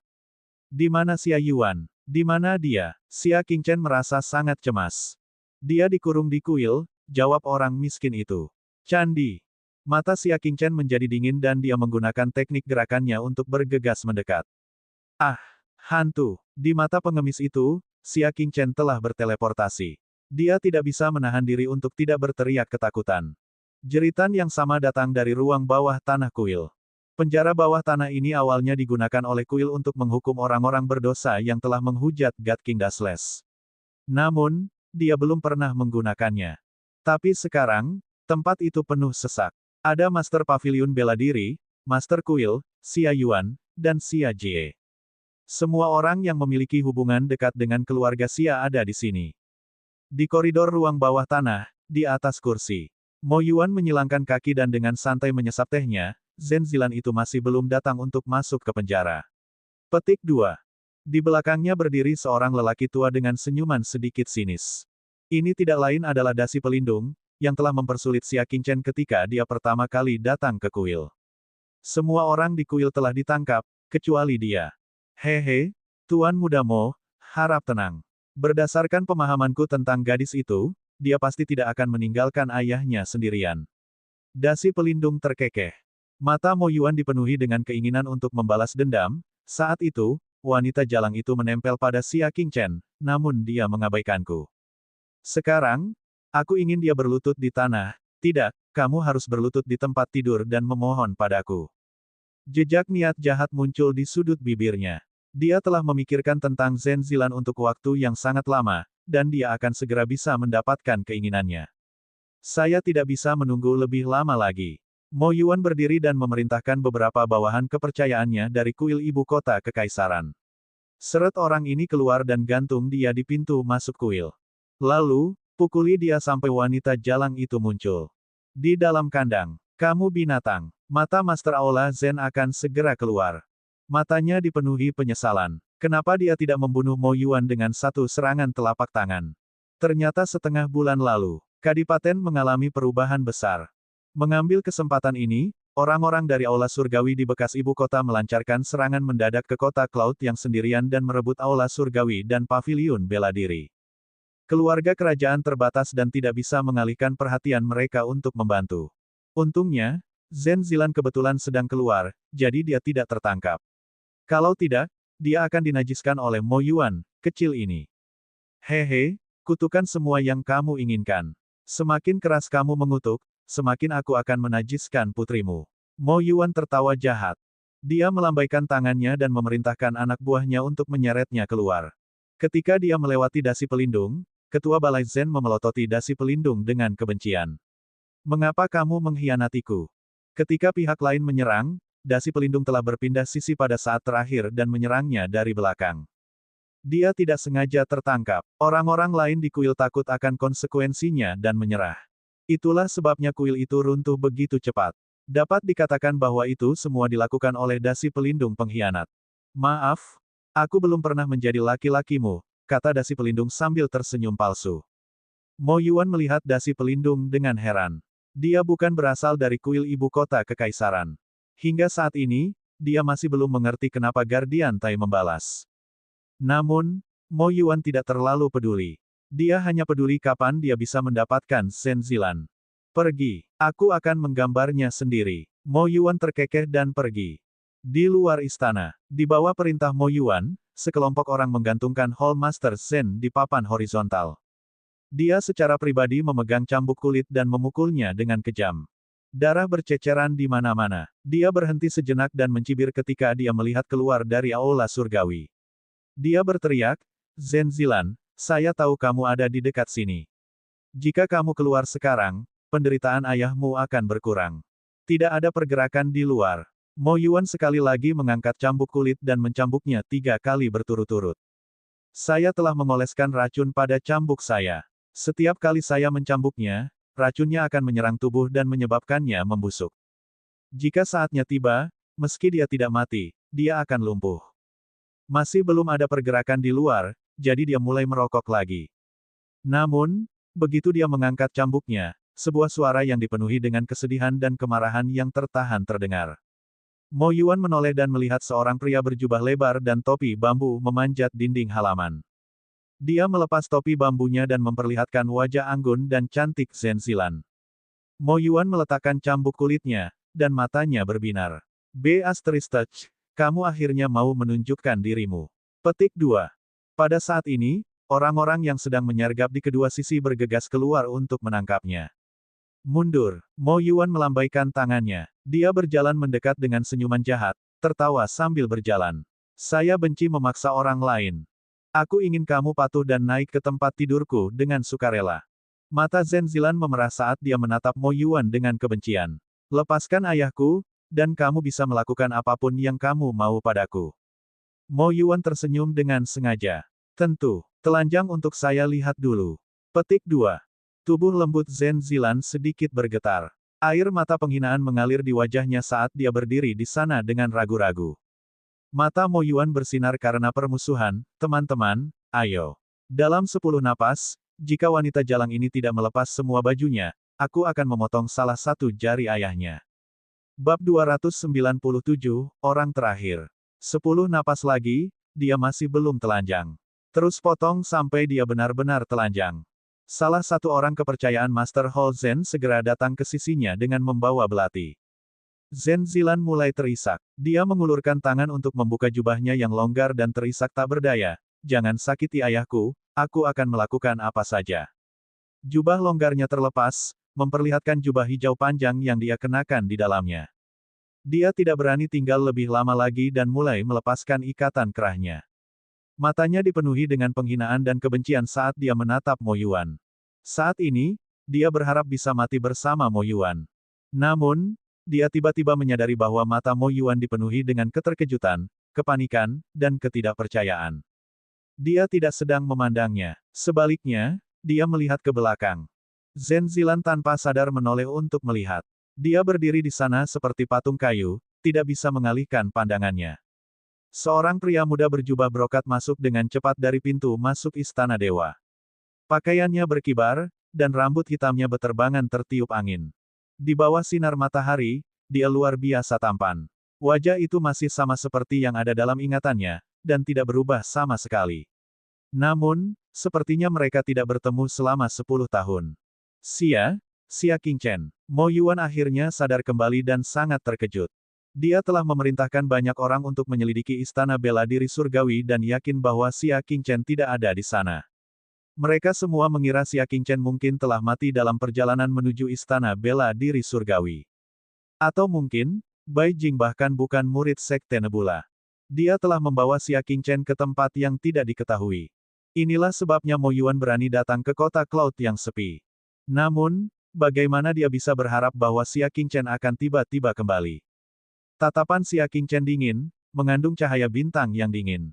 Hentikan dia, Mo Yuan memerintahkan. Para pembantunya yang terpercaya di kedua sisi segera menerkam ke depan dengan tatapan jahat. Namun, ketika mereka hanya berjarak 3 zang dari Xia Qingchen, mereka semua meledak menjadi awan kabut darah. Kekuatan batinnya telah mencapai pusaran ke-9 dari tahap konstelasi utama. Jika beberapa orang di tahap konstelasi minor mendekat dengan paksa, mereka pasti akan mendekati kematian. Hati Mo Yuan bergetar hebat. Dia mengambil satu langkah ke depan dan mencengkeram tenggorokan Zen Zilan sambil memarahi ketakutan, "Jangan datang, atau aku akan mencubitnya sampai mati." Dengan basis budidayanya di tingkat kelima dari tahap konstelasi tengah, akan sangat mudah baginya untuk menghancurkan Zen Zilan sampai mati. Xia Qingchen dengan tenang meliriknya. Dengan lambaian tangannya, leher Mo Yuan retak. Seluruh kepalanya terpelintir. Xia Qingchen berjalan mendekat dan mengambil jubah lengan lebar yang dilepas Zen Zilan. Dia dengan lembut menggulungnya dan membungkusnya di kepala Mo Yuan. Kemudian, dia berjalan menuju ruang bawah tanah kuil tanpa menoleh ke belakang. Zen Zilan kembali sadar dan buru-buru maju untuk melepaskan ikatan ayahnya. Dia kemudian mendukungnya dan mengejarnya. Jantungnya berdebar kencang, dan dia merasakan kegembiraan dan ketenangan pikiran yang tak terlukiskan. Seolah-olah mereka tidak perlu takut bahkan jika langit runtuh dan bumi runtuh ketika Xia Qingchen kembali. Hanya dasi pelindung yang tersisa di koridor ruang bawah tanah.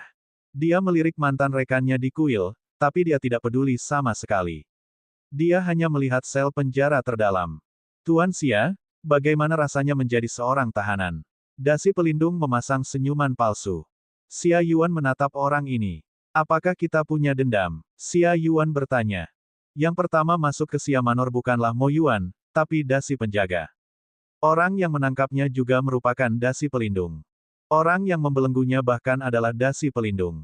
Intuisinya memberitahunya bahwa dasi pelindung sedang mengincarnya, tentu saja aku tidak punya dendam padamu. Saya tidak punya pilihan. Saya hanya melakukan apa yang dipercayakan kepada saya. Dasi pelindung tersenyum misterius. Dititipkan oleh seseorang. Kamu, mata Xia Yuan menyipit, kamu salah satu anak buah Yu Hualong. Petik 2. Kakek Zhou Suelin telah mengatakan ini sebelum dia meninggal karena racun. Di Lone Cloud City, ada orang lain yang diatur oleh Yu Hualong. Namun, dia meninggal sebelum dia bisa mengatakannya dengan jelas. Dia tidak mengira itu adalah penatua kuil. Hehe, Qin San ditemukan dan keberadaan tetua Zhou tidak diketahui, jadi saya hanya bisa mengambil tindakan. Dasi pelindung berkata sambil tersenyum tipis. Apa yang ingin kamu lakukan padaku? Suara Xia Yuan terdengar berat. Dia tidak mengerti mengapa Yu Hualong tidak menangkapnya selama lebih dari 10 tahun jika dia benar-benar menginginkannya. Hanya mengambil tindakan hari ini. Dasi pelindung tertawa, tapi senyumnya agak menyeramkan. Tuan Yu Hualong berkata bahwa putra Anda meminta Qin San mengirim pesan untuk memperingatkannya.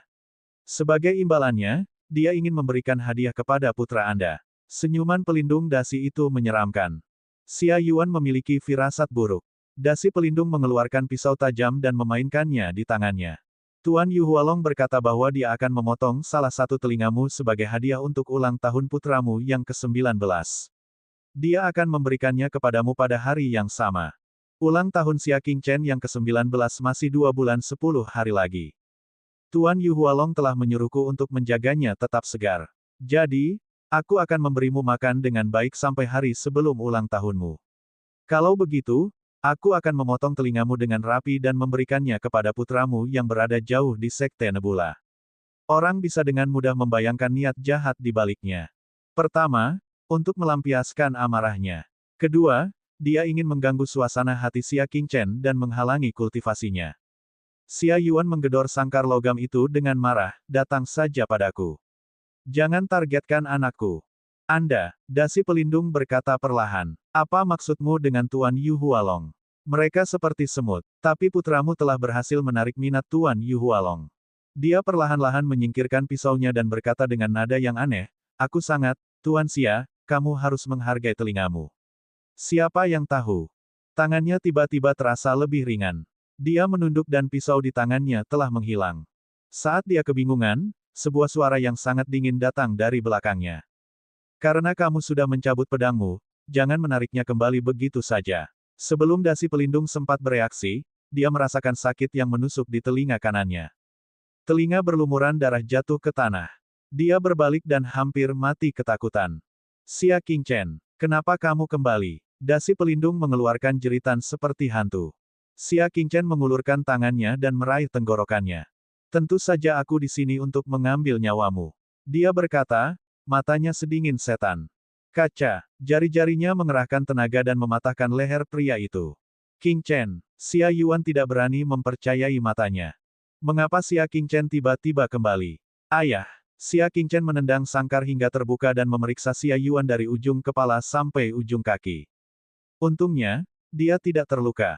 Dia merasa lega. Ada ledakan ketakutan dan kegembiraan di hatinya. Untungnya, dia telah melewati kerajaan utara hari itu, jadi dia berniat untuk kembali dan melihat-lihat. Kalau tidak, dia tidak akan tahu kalau ayahnya telah dibunuh. Pada saat ini, Zhen Zilan dan ayahnya juga bergegas mendekat. Xia Qingchen baru mengetahui tentang perubahan terkini di Kadipaten setelah bertanya. Berdasarkan perjanjian tersebut, Kadipaten Bunga Dewa telah mengambil alih kota Liansing di negara utara. Segalanya berjalan lancar, tapi sebulan yang lalu, Kerajaan Utara tiba-tiba melanggar perjanjian dan memimpin pasukan untuk menyerang. Ada juga ahli dari Istana Bela Diri Surgawi di pasukan musuh. Keluarga kerajaan tidak punya pilihan selain memimpin pasukan besar mereka sendiri dan para penggarap kuat Istana Bela Diri Surgawi yang mendukung keluarga kerajaan untuk menghadapi mereka. Namun, pusat kekuatan Istana Surgawi Seni Bela Diri keluarga kerajaan saja tidak dapat menekan pihak lain sama sekali. Saat ini, kuil muncul. Master Aola mau memanggil kembali para ahli dari Istana Bela Diri Surgawi yang telah dipelihara oleh Aola tersebut. Demi Kadipaten, keluarga kerajaan hanya bisa berkompromi dan diancam oleh kuil. Justru karena inilah keluarga kerajaan tidak punya pilihan atas apa yang terjadi di kota Cloud yang sepi. Bab 298, saya memiliki keputusan akhir. Jadi, benda lama dari Istana Surgawi Ibu Kota Kekaisaran itulah yang menyebabkan masalah. Mata Xia Qingchen menjadi dingin. Setelah dia bergabung dengan Sekte Nebula, dia tidak menggunakan identitasnya untuk mencari masalah dengan pihak lain tetapi pihak lain berani mempermalukannya. Zilan, jagalah ayahku dengan baik. Aku akan segera kembali. Xia Qingchen berbicara. Zhen Zilan bertanya dengan prihatin, Kakak Qingchen, apakah kamu akan pergi ke perbatasan? Jangan pergi ke sana, itu dipenuhi dengan istana surgawi para ahli jalur bela diri. Jika kamu pergi, kamu akan berada dalam bahaya. Keluarga kerajaan tidak bisa melindungimu. Mengingat hubungan Xia Qingchen dengan kuil di ibu kota kekaisaran. Jika dia pergi, bukankah dia akan mencari kematian? Apalagi fakta bahwa Xia Qingchen telah membunuh Mo Yuan, membentuk sebuah dendam hidup dan mati. Xia Qingchen berbicara dengan acuh tak acuh, seorang ahli dari Istana Bela Diri Surgawi. Jika saya pergi, merekalah yang seharusnya takut. Jika dia mengungkapkan identitasnya, mereka semua akan ketakutan setengah mati. Baiklah, tunggu aku. Xia Qingchen cepat dan tegas. Dia meninggalkan kuil dan memanggil Tian Ge. Bagi Tian Ge, jarak ke perbatasan hanya waktu yang dibutuhkan untuk membakar beberapa dupa. Pada waktu itu, di perbatasan antara negara utara dan negara spiritual yang anggun. Di tenda naga di kamp militer Kadipaten di Vineblum. Ini awalnya adalah tenda yang khusus digunakan oleh raja dari negara rahmat surgawi. Namun, raja hanya bisa berdiri dan tidak memenuhi syarat untuk duduk. Di sampingnya ada Pangeran Yunsu yang sedang mengerutkan kening. Di depan keduanya duduk dua pemuda berusia 30-an. Mereka tampak tua dan berpengalaman. Mereka adalah murid Istana Surgawi Seni Bela Diri yang telah dibina oleh keluarga kerajaan. Tahun-tahun ini, dia sangat tidak berhasil dalam sekte tersebut. Ada 5 murid yang duduk di hadapannya, semuanya berusia 20-an.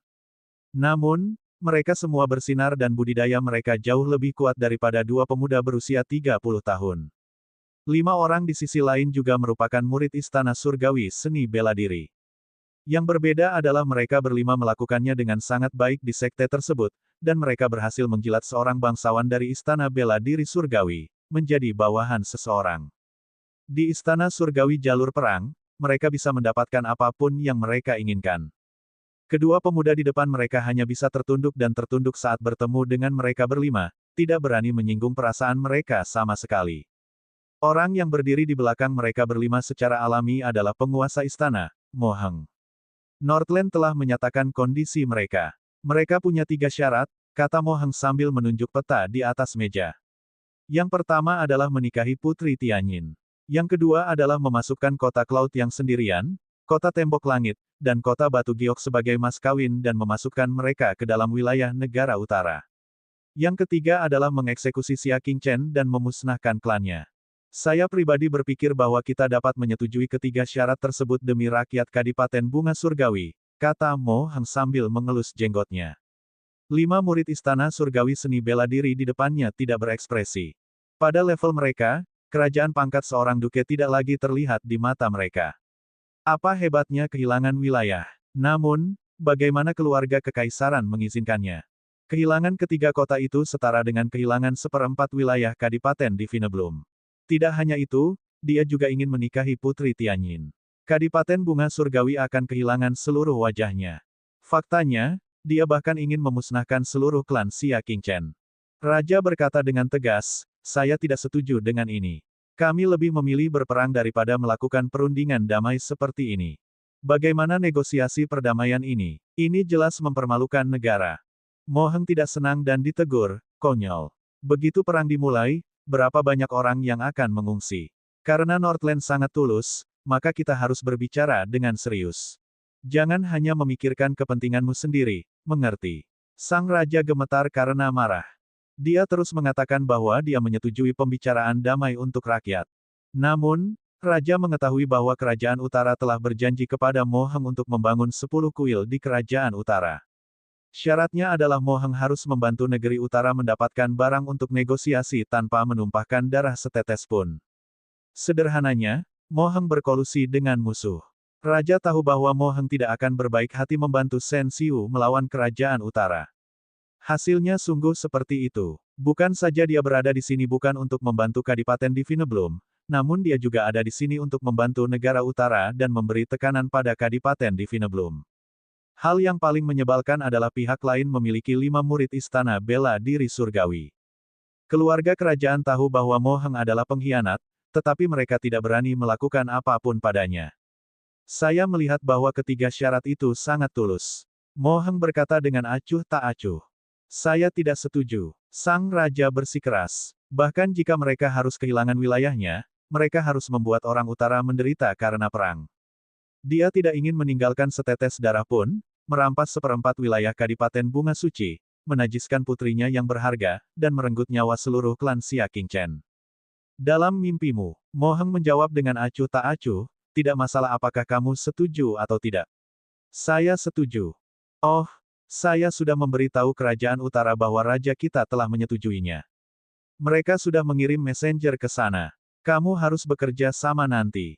Ini demi kebaikan semua orang. Mo Heng berkata dengan nada yang sangat santai. Apa? Raja dan Pangeran Yunsu sama-sama marah.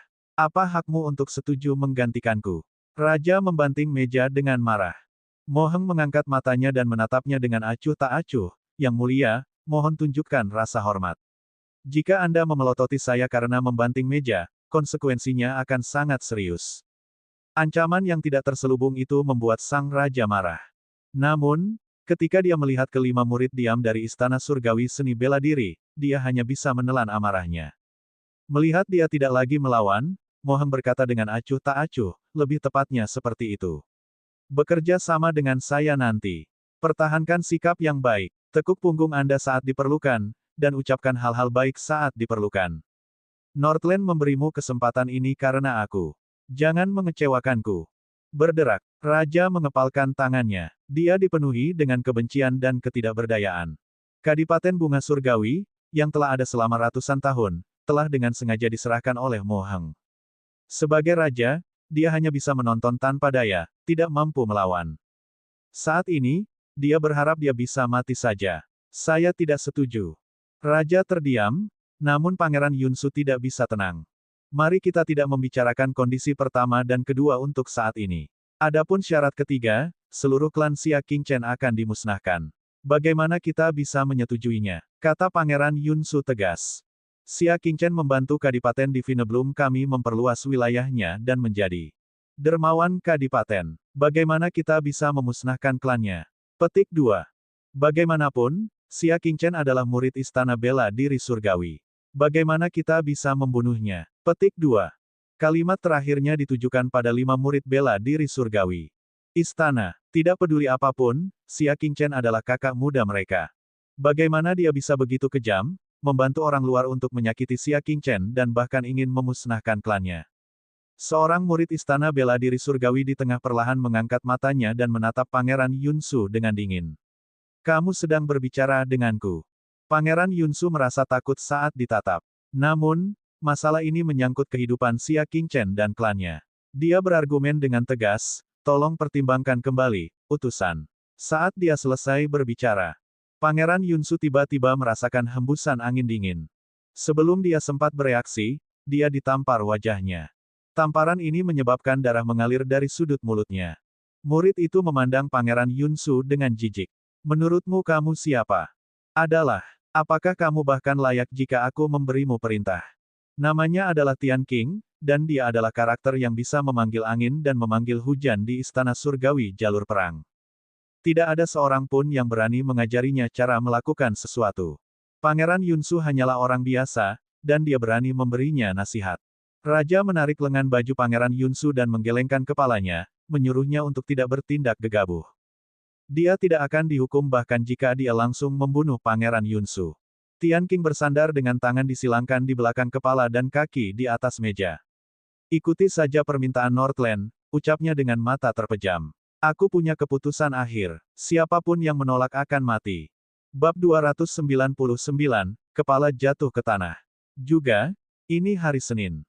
Tolong beri saya suara bulanan dan rekomendasi Anda. Pangeran Yunsu tidak berani berkata apa-apa. Hatinya dipenuhi dengan kesedihan yang tak ada habisnya. Tiba-tiba tenda dibuka, dan seorang tentara masuk untuk melapor dengan panik. Yang mulia, utusan dari kerajaan utara ada di sini. Dia ada di luar kamp. Sang raja mengepalkan tangannya erat-erat dan melepaskannya dengan lemah. Dia berkata dengan suara serak, biarkan mereka masuk. Berdesir, satu demi satu, mereka berdua berjalan masuk tanpa tergesa-gesa. Anehnya, yang di depan bukanlah orang utara, melainkan seorang wanita muda dengan fitur wajah lurus dan ekspresi dingin. Di belakangnya ada utusan dari kerajaan utara. Apalagi Raja dan Pangeran Yunsu sama-sama saling kenal. Pangeran Kerajaan Utara. Keduanya terasa sangat rumit. Suatu ketika, pangeran ini dipenuhi dengan kesedihan dan kemarahan saat dia menandatangani perjanjian yang memalukan untuk menyerahkan wilayah kepada Kadipaten Bunga Surgawi. Setelah 1 tahun, posisi kedua belah pihak telah berubah total. Hehe, menurut kata-kata kalian para penggarap spiritual, sungai mengalir 30 tahun ke timur, 30 tahun ke barat. Anda tidak pernah memimpikannya hari ini, bukan? Petik 1. Pangeran Kerajaan Utara dipenuhi dengan kebencian. Kebencian karena kehilangan lengan dan rasa sakit karena penghinaan masih tergambar jelas di benaknya. Namun, banyak hal berubah seiring berjalannya waktu. Hari ini, dia ingin Kadipaten Bunga Surgawi membayarnya kembali 100 kali lipat. Pangeran Yunsu mengepalkan tangannya dan tidak berkata apa-apa, namun hatinya mendidih karena amarah. Sang raja menelan amarahnya, menundukkan kepalanya sedikit, dan berkata dengan susah payah, "Salam, Pangeran Kerajaan Utara." Hahaha. Pangeran Kerajaan Utara tidak bisa menahan tawa ketika melihat ayah dan anak itu menundukkan kepala. Benar-benar memuaskan. Namun, dia memahami alasan mengapa dia berada di tempatnya saat ini. Silakan duduk, utusan Peng. Pangeran Kerajaan Utara secara pribadi menarik kursi dan mempersilakan pria itu untuk duduk. Tian Qing segera menarik kembali kakinya dari meja dan tangannya. Dia segera berdiri dan membungkuk hormat. Kakak senior Peng. 4 praktisi kuat lainnya dari Aula Surgawi dan 2 dari keluarga kerajaan semuanya berdiri. Dengan tatapan yang sangat serius, dia membungkuk hormat. Ini juga alasan mengapa Tian Qing dan yang lainnya membiarkan kerajaan utara melakukan apa yang mereka mau. Ini karena pihak lain telah mengundang keberadaan menakutkan dari Istana Bela Diri Surgawi. Utusan Peng berusia 25 tahun. Penampilannya rata-rata dan dia tampak agak kedinginan. Dia dengan santai melambaikan tangannya dan berkata, "Tetap low profile. Apakah kalian semua sudah melupakan pelajaran dari Paviliun Cermin bertanya?" Ketika sampai pada Paviliun Cermin bertanya, Pangeran Yunsu, Raja, dan Pangeran Kerajaan Utara, orang-orang biasa ini mungkin tidak mengetahuinya. Sekitar itu. Namun, bagaimana mungkin mereka tidak pernah mendengarnya di Istana Surgawi Jalur Perang? Dari Master Paviliun hingga murid, mereka yang terbunuh dibunuh, mereka yang dikurung, dan mereka yang diusir. Berita tentang masalah ini baru saja menyebar, dan 10 cabang gemetar ketakutan. Orang-orang seperti utusan Peng, yang memiliki latar belakang dan koneksi yang dalam, selalu menyembunyikan diri dan tidak berani pamer. Dia takut dia akan berakhir seperti Paviliun Cermin yang bertanya. Namun, utusan yang menangani Paviliun Cermin bertanya dengan darah besi adalah utusan dari Sekte Nebula dengan nama keluarga Xia. Dia sangat kuat dan telah menculik lebih dari 100 murid baru dari Sekte Tebing Pedang. Bahkan utusan pihak lain telah dikalahkan hingga tunduk. Dia adalah pria kejam yang tiada taranya. Terlebih lagi, konon usianya masih sangat muda, mungkin baru berusia sekitar 18 tahun.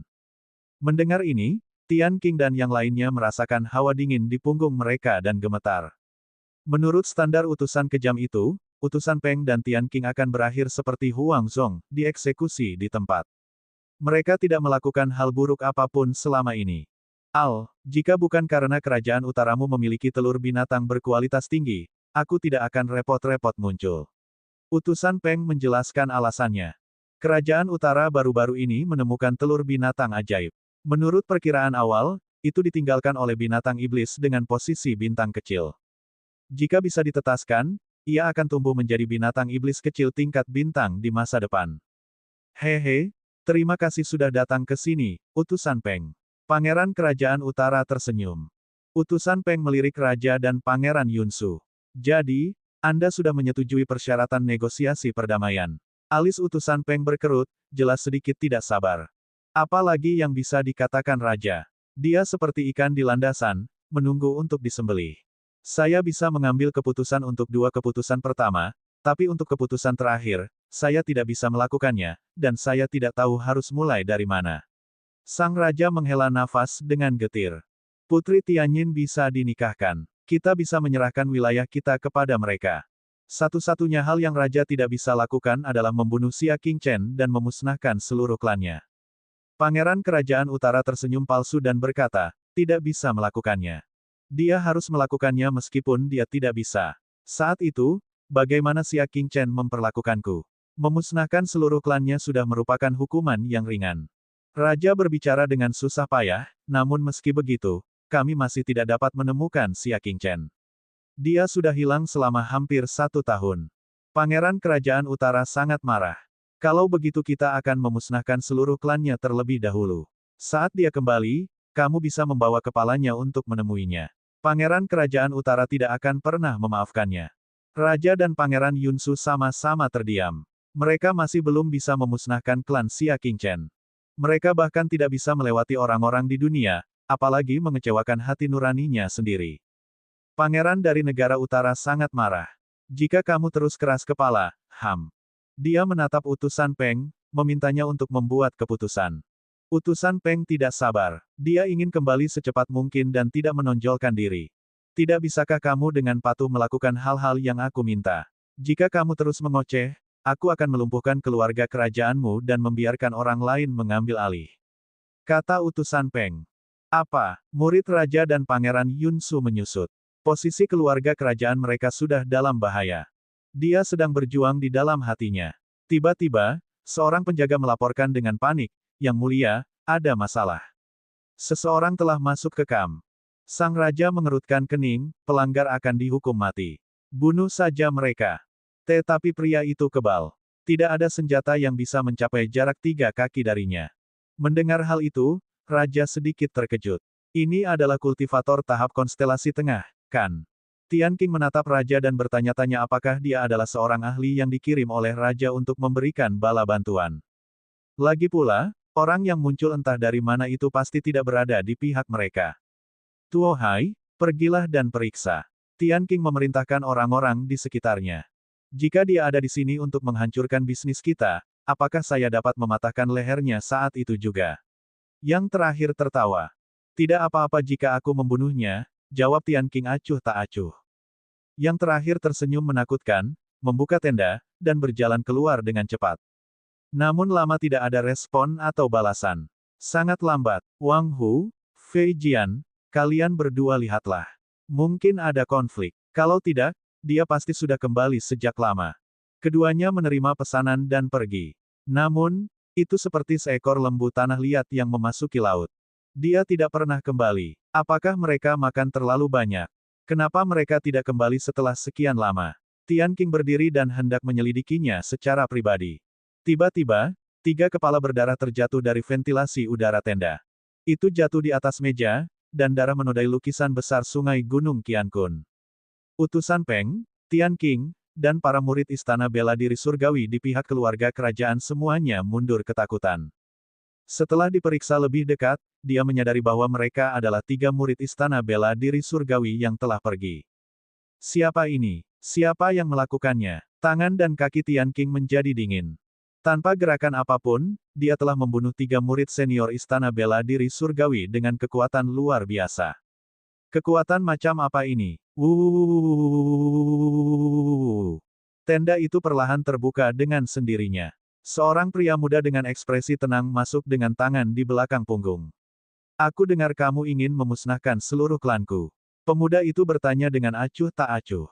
Babak 300, mencuci segala sesuatu yang berlumuran darah.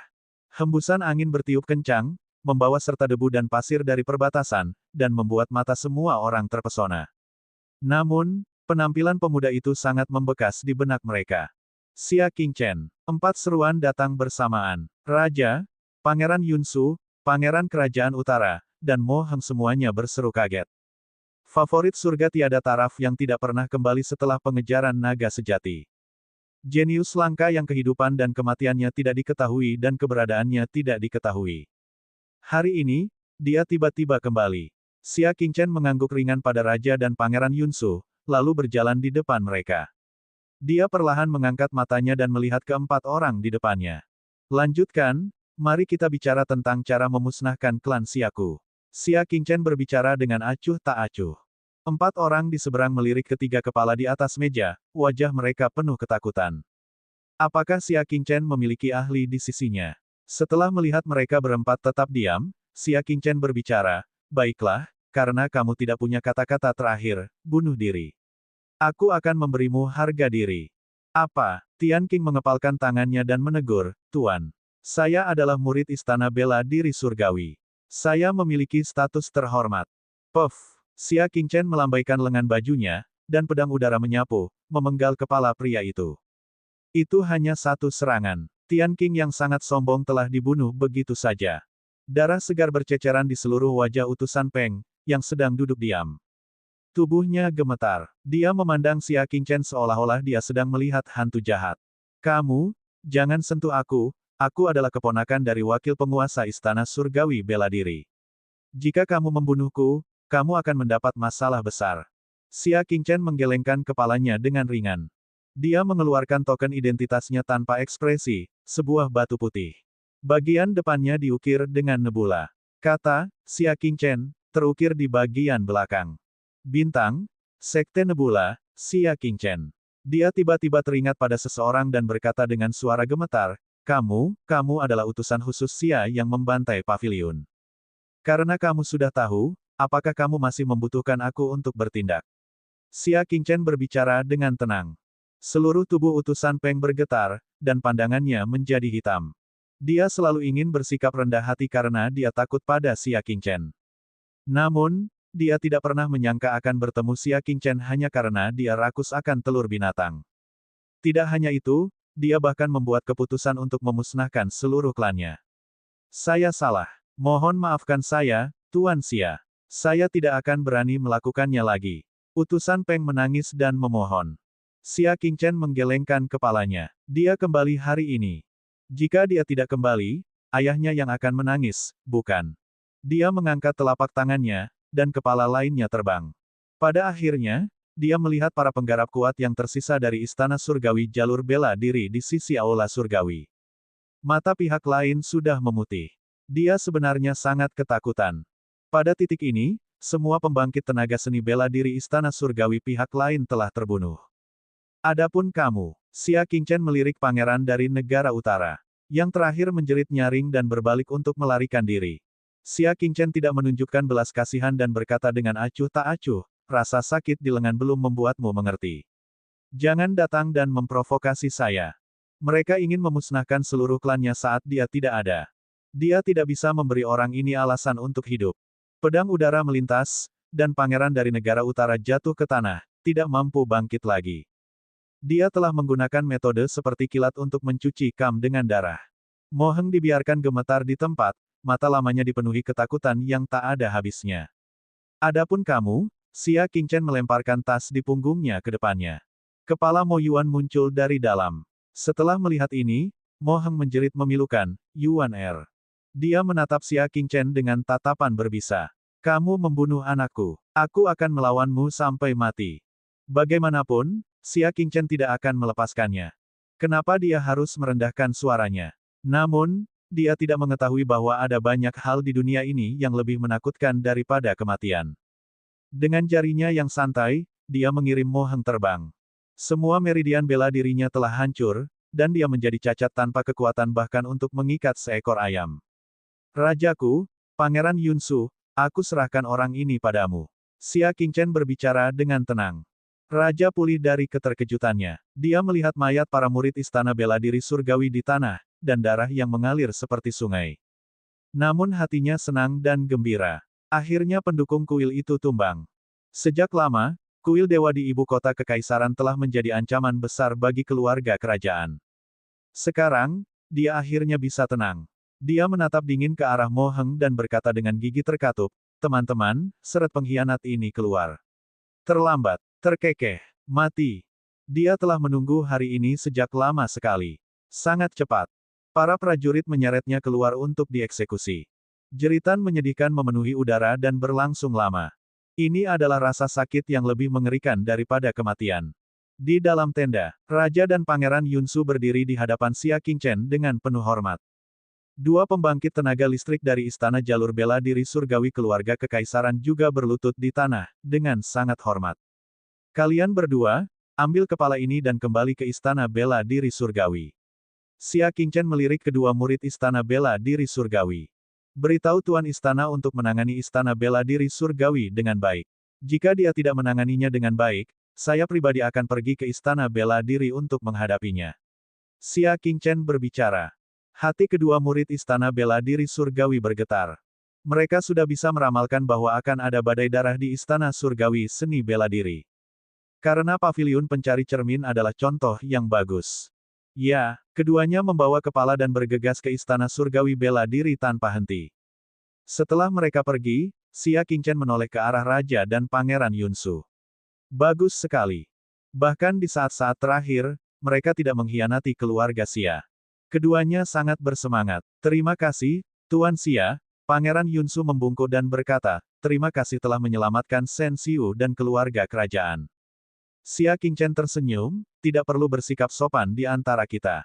Dia perlahan berdiri dan membantunya berdiri. Dia memegang lengannya dan berkata, mulai sekarang, selama saya di sini, keluarga kekaisaran tidak akan jatuh. Tubuh raja yang sudah tua bergetar tanpa henti. Dia belum pernah sebahagia ini seumur hidupnya. Keluarga kerajaan telah menemukan murid Sekte Nebula. Memikirkannya sekarang, penilaian Pangeran Yunsu sangat tinggi. Itu karena dia menyukai Xia Qingchen dan membantunya selama ini sehingga keluarga kekaisaran mendapatkan apa yang mereka miliki hari ini. Sebagai perbandingan, Putri Tianyin benar-benar. Kalian bersiap-siaplah, akan ada hadiah besar segera. Setelah berbicara, Xia Qingchen menghilang.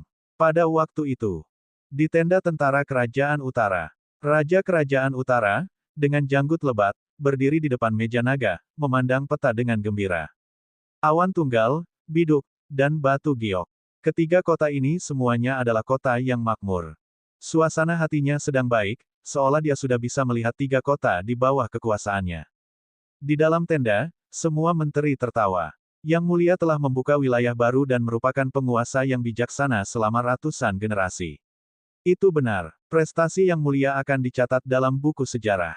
Semua orang memuji. Sang raja bahkan lebih bahagia dan tertawa ketika dia mengelus peta itu. Tiba-tiba, sebuah tangan muncul di peta. Suara acuh tak acuh terdengar, Kerajaan Utara juga merupakan negeri yang kaya. Sang raja tiba-tiba mengangkat kepalanya dan menemukan seorang pemuda telah duduk di kursi naga miliknya. Siapa di sana? Jantung raja berdebar kencang. Teknik gerakan orang ini terlalu menakutkan. Xia Qingchen bahkan tidak mengangkat kepalanya. Dia mengeluarkan token perintahnya dan meletakkannya di atas meja.